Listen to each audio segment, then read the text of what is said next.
అందరికీ నమస్కారం. ఆంధ్రాలో రాజకీయం వేడెక్కింది. రోజు రోజుకి కొత్త మలుపులు తీసుకుంటుంది. మొన్నటిదాకా చంద్రబాబు, పవన్ కళ్యాణే ప్రతిపక్షాల నుంచి ఉన్నారు అనుకుంటే ఇప్పుడు కొత్తగా కాంగ్రెస్ కూడా తయారైంది. అయితే కాంగ్రెస్ నుంచి ఎవరో వచ్చి జగనన్నని తిడితే క్యాజువల్ గా తీసుకోవచ్చు మీరందరూ. కానీ షర్మిల తన సొంత చెల్లెలు, జగనన్న సొంత చెల్లెలు తన ఇలాఖాలో అడుగుపెట్టి కడపకి అలాగే ఆంధ్ర మొత్తం తిరుగుతూ జగనన్నని ఇష్టారీతికి తిట్టేస్తుంది. అలాగే పార్టీ గురించి, అలాగే కుటుంబ విషయాల గురించి, అలాగే జగనన్నను కూడా ఇష్టానికి మాట్లాడుతుంది. కాబట్టి వైఎస్ఆర్సీపీ కార్యకర్తలు వైపు నుంచి అనేక రకాలుగా ఆమెకి వ్యతిరేక ధ్వనులు వినబడుతున్నాయి. అయితే సోషల్ మీడియాలో నుంచి జగనన్నని నమ్మిన అభిమానిని అనే ఒక స్థాయిని నేను తీసుకుని ఈ రోజు ఒక కౌంటర్ ఇవ్వాలని అనుకుంటున్నాను. Let's start. మొదలెట్టక్క నీ సోది. నువ్వు చెప్తుంటే ఆంధ్ర వాళ్ళకు కూడా మంచి ఎంటర్టైన్మెంట్ ఇస్తున్నావు అక్క ఫ్రీగా. అసలు న్యూస్ ఛానల్స్ లో నువ్వు మాట్లాడుతుంటే అసలు ఎంత కామెడీగా ఉందంటే ఎవరు సీరియస్ గా కూడా తీసుకోవట్లేదు. వైఎస్ఆర్ టీపీ అని ఒక పార్టీ పెట్టి అసలు వైఎస్ఆర్ గారికి కొంచెం కూడా గౌరవం లేకోకుండా, కనీసం నీ వాళ్లతో కూడా చెప్పకోకుండా కాంగ్రెస్ లో కలిపేసి నువ్వు నీతులు చెప్తున్నావు కదా. చెప్పు. మా కర్మ కాకపోతే నీ నీతులు, నీ సూక్తులు, నీ సుద్దులు మా దరిద్రం కొద్ది వినాల్సి వస్తుంది. నా మీద దాడులు చేస్తున్నారు.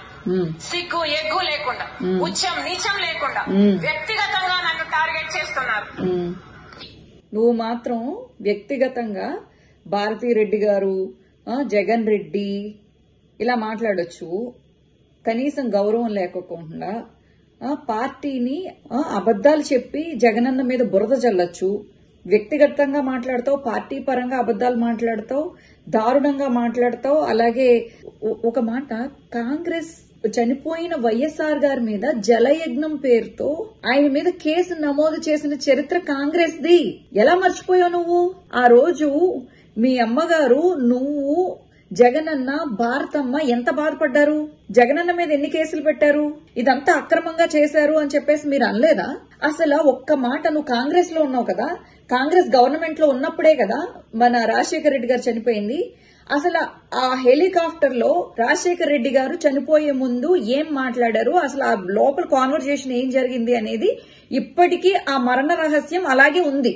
బయటకు తీ. నీకు దమ్మున్న దానివైతే మీ నాన్న అని పేరు చెప్పుకుని బతుకుతున్నావు కదా, పళ్ళమ్ముకుంటున్నావు కదా. మా నాన్న నేను కాంగ్రెస్ ఏం చేయలేదని చెప్పేసి చెప్తున్నావు కదా. మీ నాన్న మీద కాంగ్రెస్ ఎందుకు కేసు పెట్టింది చనిపోయిన వ్యక్తి మీద? అప్పుడు నువ్వేం పీకావు? ఇప్పుడు ఏం మాట్లాడుతున్నావు నువ్వు? సిగ్గుందా అసలు? అంటే నీ మీద కేసు పెట్టలేదు కాబట్టి జగనన్నను కదా జైల్లో పెట్టింది, నిన్ను కాదు కదా. అందుకని నువ్వు వాళ్ళ సంఖ నాకుతావు. చనిపోయిన నీ తండ్రిని అవమానించారు, చనిపోయిన నీ తండ్రి మీద కేసులు పెట్టారు.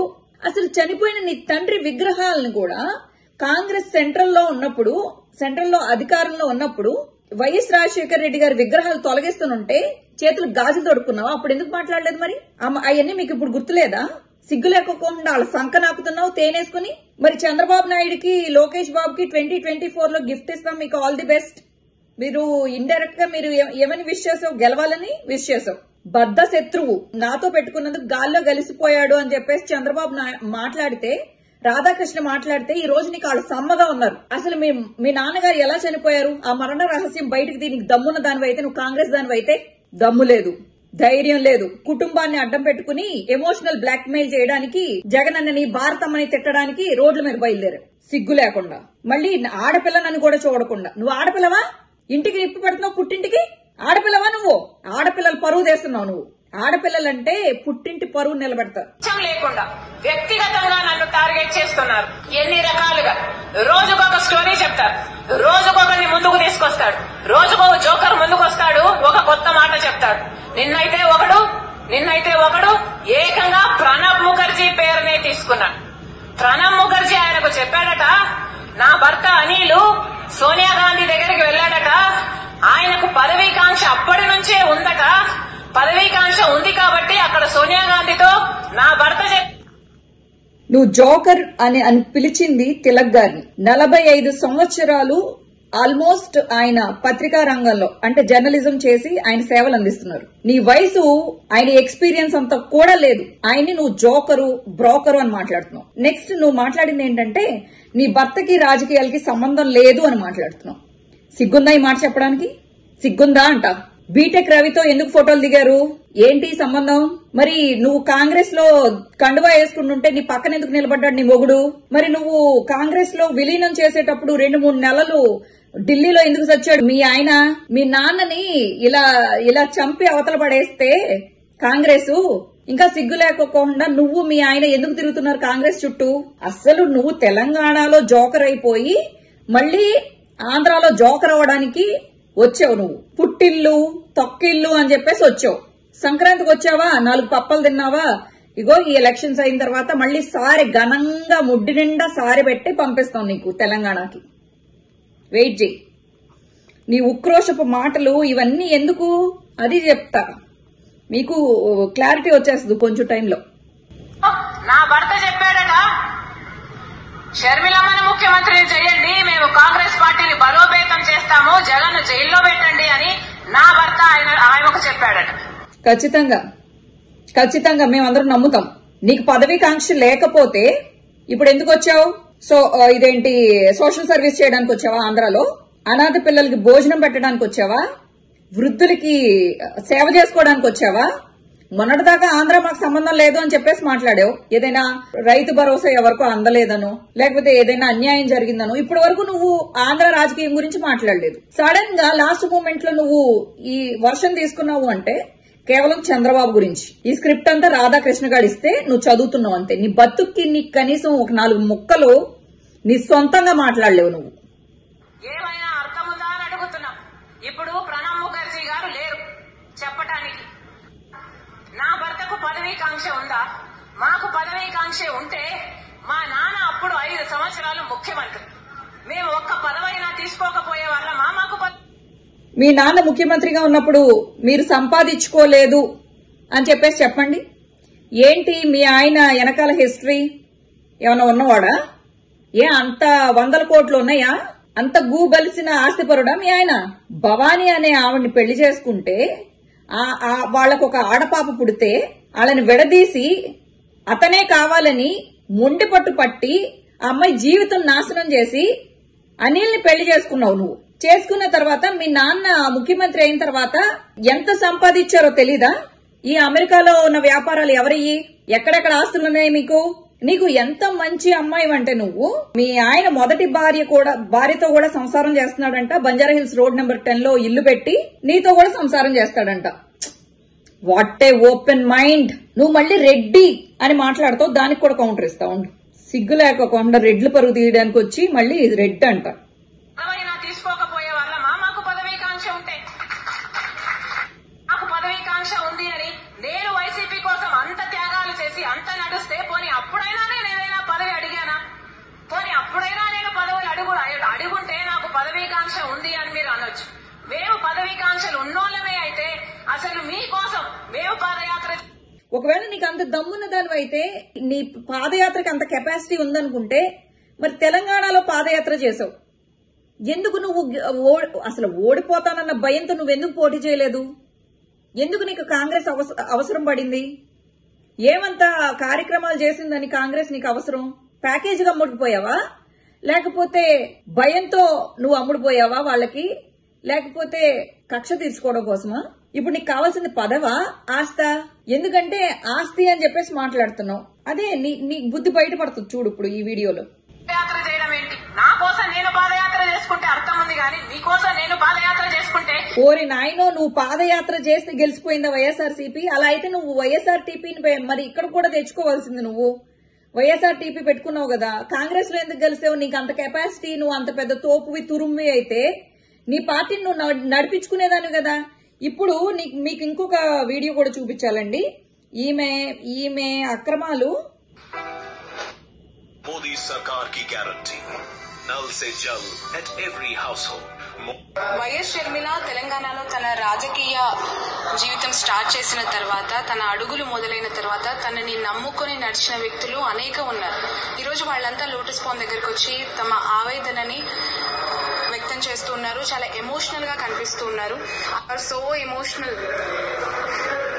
ఇప్పుడు కూడా దుఃఖం మంచి చేయాలన్న ఆశతో తెలంగాణలో ఉన్న నాయకుల వల్ల కాదు, షర్మిలమ్మ వల్లనే సాధ్యమవుతుంది. నాలాంటి యువకులకు అండగా అవుతుంది, ఈ పార్టీ ఒక వేదిక అవుతుంది అని నమ్మి పార్టీలో చేరిన రోజు నుంచి కాన్స్టిట్యున్సీ ని వదిలి పక్క కూడా రాకుండా పనిచేసిన. ప్రతి ఊర్లో జెండా కార్యక్రమం చేసినాం, ప్రతి ఊర్లో 20 మంది కార్యకర్తలను తయారు చేసిన, ప్రతి పార్టీ పిలుపునిచ్చిన ప్రతి కార్యక్రమాన్ని చేసుకుంటూ ఎవరి దగ్గర చేయి చాపకుండా సొంత భూములు అమ్ముకొని ఇంత చిన్న వయసులో రాజకీయాల్లోకి రావాలంటేనే భయపడతారు. ఒక మధ్యతరగతి కుటుంబంలో పుట్టి ఎటువంటి రాజకీయ అండ లేకున్నా కూడా ఎవడైనా ముందుకు రావాలంటే భయపడతారు. అయినా కూడా ధైర్యం చేసి ముందుకు వచ్చినాం. ఎందుకంటే షర్మిలమ్మ మాకు ఒక అండ అవుతుంది, ఒక ప్లాట్ఫామ్ గా ఉంటది అని నమ్మి ఇక్కడికి వచ్చి పనిచేసినాం. కానీ ఎక్కడికి వచ్చినా చివరకు భంగపడ్డే మిగులుతుంది తప్ప ముందుకెళ్ళలేని పరిస్థితి. వైఎస్ఆర్టీపీలో జాయిన్ అయ్యి కోట్ల రూపాయలు పోగొట్టుకున్న అర్జున్ రెడ్డి కల్వకుర్తి నుంచి మీ బాధితుడు. ఏం చెప్తావు షర్మిలమ్మ? నిన్ను నమ్మి కనీసం మీరు ఫ్లెక్సీలకి, పాంప్లెట్లకి దేనికి పైసలు తీయలేదు, టీలకి, టిఫిన్లకి దేనికి మీరు పైసలు తీయలేదు. ఇలా మీరేదో సీట్లు ఇస్తారని చెప్పేసి మిమ్మల్ని నమ్ముకుని ఖర్చులు పెట్టిన వాళ్ళకి ఏం మిగిల్చారు మీరు? నమ్మకం, భరోసా, మా నాన్న అని చెప్పేసి చెప్తావే, పెద్ద గొప్పకి గోసులు తీసుకుంటారు కదా. ఏం చెప్తారు ఈ బాధితులకు మీరు? నీ మట్టుకు నువ్వు తెలంగాణ వదిలేసి ఆంధ్రాలో బయలుదేరావు, నిన్ను నమ్ముకున్న వాళ్ళని నట్టేట్లో ముంచావు. కనీసం కాంగ్రెస్ లో నీ వైఎస్ఆర్టీపీ వాళ్ళకి ఒక మంచి పదవి ఇప్పించుకోగలిగావా? తెలంగాణలో ఒక నామినేటెడ్ పదవి ఇప్పించగలిగే సత్తా ఉందా నీకు? నిన్ను నమ్ముకుంటే కుక్క తోక పట్టుకుని గోదావరి ఈదినట్టే అని ఈ కాంగ్రెస్ వాళ్ళకు కూడా అర్థం అవ్వాలి. మొన్నటిదాకా ఏమీ లేని వీళ్లకి చింతపులుపు మొదలైంది. వీళ్ళకి ఈమెను చూసుకుని ఈమె తెలంగాణలో ముంచింది, ఇప్పుడు ఆంధ్రాలో ముంచడానికి వచ్చిందనమాట. ఆమె పార్టీలో వాళ్ళని ముంచడమే కాకుండా వాళ్ళ కుటుంబాన్ని కూడా ముంచేద్దామని వచ్చింది. అది ఈమె తెలివితేటలు. ఈమెని తిలక్ గారు కూడా గట్టిగా ఇచ్చారనమాట. ఒక సీనియర్ జర్నలిస్టు ఆయన కూడా గట్టిగానే ఇచ్చారు. సంస్థ వారు వేసిన ప్రశ్నకి సమాధానంగా నేను నాకు తెలిసిన విషయాలు చెప్పాను. దానికి సమాధానంగా చెప్పొచ్చు, ఉందాగా చెప్పొచ్చు.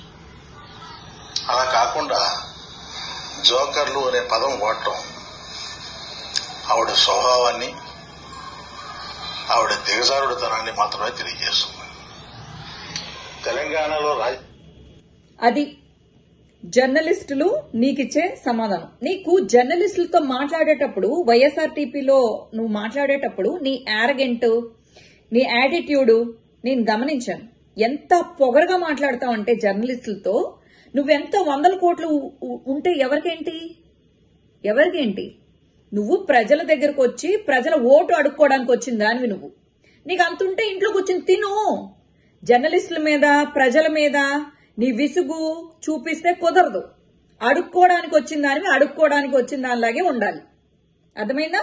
ఎంతసేపు తాత, లేకపోతే నాన్న, లేకపోతే రామారావు గారు అలా అని చెప్పుకునే వాళ్లలో చైతన్య కృష్ణ అని చెప్పి ఈ మధ్య కాలంలో ఒక కామెడీ యాక్టర్ ఎన్టీఆర్ ఫ్యామిలీ నుంచి బయలుదేరాడమ్మా. అసలు ఆ అబ్బాయి మీద ట్రోలింగ్, ఆ అబ్బాయి చూసుకుంటాడో లేదో తెలియదు, కానీ చూసుకుంటే కనుక ఊరేసుకుని పోవాలి. మరి ఇంతకీ బతుకున్నాడో లేదో తెలీదు. అంత దారుణంగా అనమాట. అంటే నువ్వు కూడా అలాగే ఉన్నావు, కామెడీ క్యారెక్టర్ లాగా. ఒక వంశంలో పుట్టినంత మాత్రాన అందరూ నాయకులు అయిపోరు. నువ్వు మాట్లాడేది ఎందుకు చూస్తున్నారు జనాలు అనంటే, కేవలం జగన్ రెడ్డి గారిని ఏమంటదో, ఎంతకి తెగించిందో అని క్యూరియాసిటీతో చూస్తున్నారు తప్ప నువ్వు చెప్పేవన్నీ నిజాలు అని చెప్పేసి ఎవడు చూడట్లేదు అక్కడ. నువ్వు రావడం వలన ఈ న్యూస్ ఛానల్స్ ఏదో 2-3 న్యూస్ ఛానల్స్ కి టీఆర్పీలు ఇవ్వడం, వాళ్ళ సోషల్ మీడియాని మేపడం తప్ప నీకు జరిగిన లాభం అయితే ఏమీ ఉండదు. రేపొద్దున నువ్వు జగనన్న గెలిచిన తర్వాత డేరా ఎత్తుకుని సిగ్గు లేకోకుండా తెలంగాణ వెళ్ళిపోతావు కదా.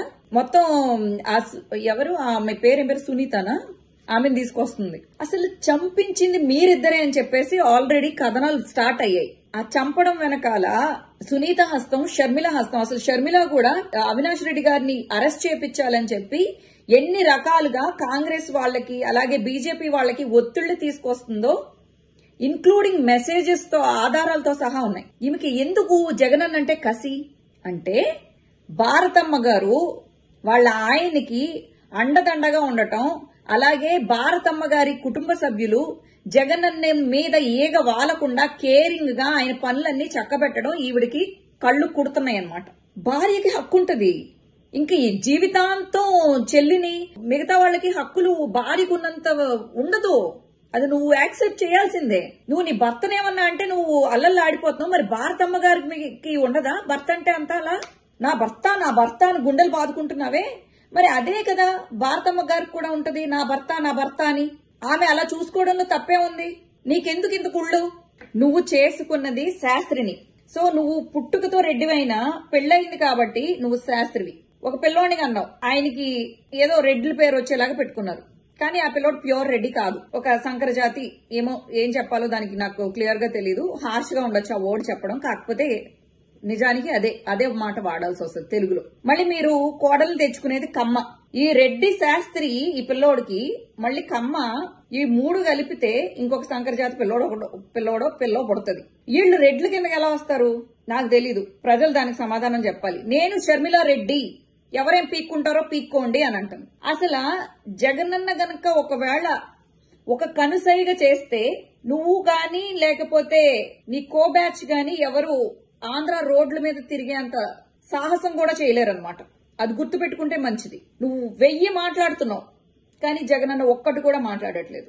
దాన్ని శాంతి సహనం అంటారు. శాంతిని మెయింటైన్ చేస్తున్నాడు కదా అని చెప్పి ఇష్టానికి వాగితే మాత్రం ఆ తర్వాత విస్ఫోటనం అనేది ఒకటి ఉంటది, అంటే బ్లాస్టింగ్, అది వేరేలా ఉంటది. దయచేసి అది నువ్వు అర్థం చేసుకుంటే చాలా చాలా ఉత్తమం. ఆ తర్వాత ఆ బ్లాస్ట్ ని నువ్వు తట్టుకోలేవు. ఇంకొకటి, వైఎస్ రాజశేఖర రెడ్డి గారిని చంపేస్తే ఈ రోజు వరకు ఆ మరణ రహస్యం బయటికి రాలేదు. అది కాంగ్రెస్ సత్తా. తనకి ఇష్టం లేకపోతే ఎవరినైనా లేపేస్తుంది. అయితే అలాంటి కాంగ్రెస్ ని నువ్వెంత అన్ని ఇలా కింద నుంచి పైకి చూసి జగనన్న నా సత్తా నేను నిరూపించుకుంటాను అని కాంగ్రెస్ ని ఎదిరించి బయటకు వచ్చి తన సత్తా నిరూపించుకున్నాడు. నువ్వు కాంగ్రెస్ కి లొంగిపోయి మళ్ళీ అక్కడికి వెళ్ళావు.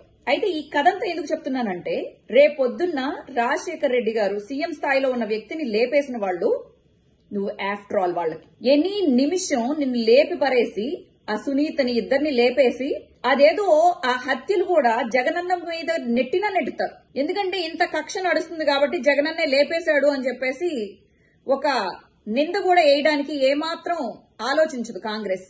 అలాగే దానికి సపోర్ట్ చేస్తుంది.